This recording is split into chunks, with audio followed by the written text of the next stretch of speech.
hello नमस्ते everyone सबैजनालाई welcome छ है मेरो भ्लगमा मिनी भ्लगमा फाइनली आज हामी तिलिजो आइपुगेको छौँ तिलिजो आइपुगेको छ दादा हुनुहुन्छ अनि मेरो काका हुनुहुन्छ काका त कस्तो धेरै नि जंगली जस्तो भइसक्यो कभर छ त खाजा पनि बनाउँदै हुनुहुन्छ र यो ठाउँको बारेमा मेरो दाइले भन्नु न के या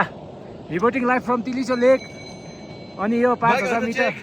5000 माथि छ है गाइजहरु आउँदाखेरि आउनु एक्लै आउनु साथी लिएर नआउनु एक्लै आउनु राम्रो मर्छ एक्लै त हाई लागेर मर्छ त्यही हो 5000 मिटर माथि छ कस्तो लाग्यो तपाईलाई यो ठाउँ अब कस्तो लाग्ने त्यो नेपालमा छ जसै लाग्यो अरु त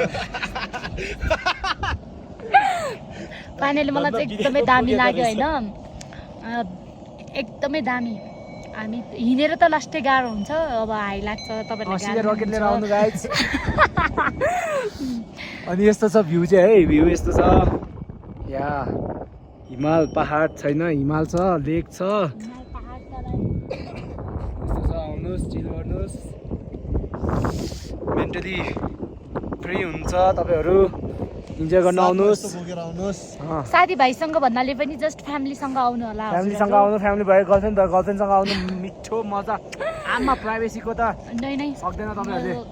फ्यामिली नै हो साथीहरु छ भने तोप लिएर आउनु साथी तोप खाने तोप साथीहरु ग्रुपमा आउनुस् त्यही हो के बोलेको अनि त्यही हो यो चाहिँ मेरो जर्सी हो किन्ने भयो मलाई कन्ट्याक्ट गरौँ है ल काकाले के भन्नु पर्यो भन्नु न के काका पर्यो पुरै ढाका अरे ल काका भन्नु तिलिजो भनेको घुम्नै पर्ने ठाउँ हो सराउन्डिङ एकदम राम्रो छ नेचर पनि क्या बबल छ वरिपरि फुलको हैन बगैँचा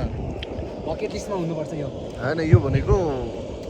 यस्तो कि लाइफ टाइममा एकचोटि नपुगिकन त हुन्छ नि मर्नु त पाएन पुग्नै पर्यो एकदम इन्जोय गर्नु पर्यो आफूले आफ्नो सेल्फलाई हैन हेर्न कस्तो छ हाम्रो यस्तो छ इन्टरभ्यु दिनलाई माइक रेडी छ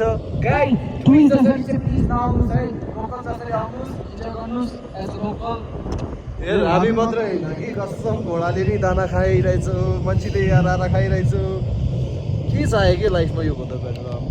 वरिपरि त्यता चाहिँ ताल छ तपाईहरु एकदमै आउनुपर्ने ठाउँ हो यो त है हजुरहरु एकदमै आउनुपर्ने ठाउँ हो गाइजहरु त्यता हुनुहुन्छ फाइनली तपाईहरु एकदमै आउनुपर्ने ठाउँ हो किनकि मरेर लानु के नै छ र हैन एकचोटि आउनै पर्छ तपाईहरु आउनु होला अरूसँग या साथीभाइसँग भए पनि जस्ट इम्पोर्टेन्ट भनेको फ्यामिलीसँग आयो भने धेरै रमाइलो हुन्छ हामी त हिँड्न सकेन तर हिँड्नलाई लास्टै गाह्रो छ हाई लाग्छ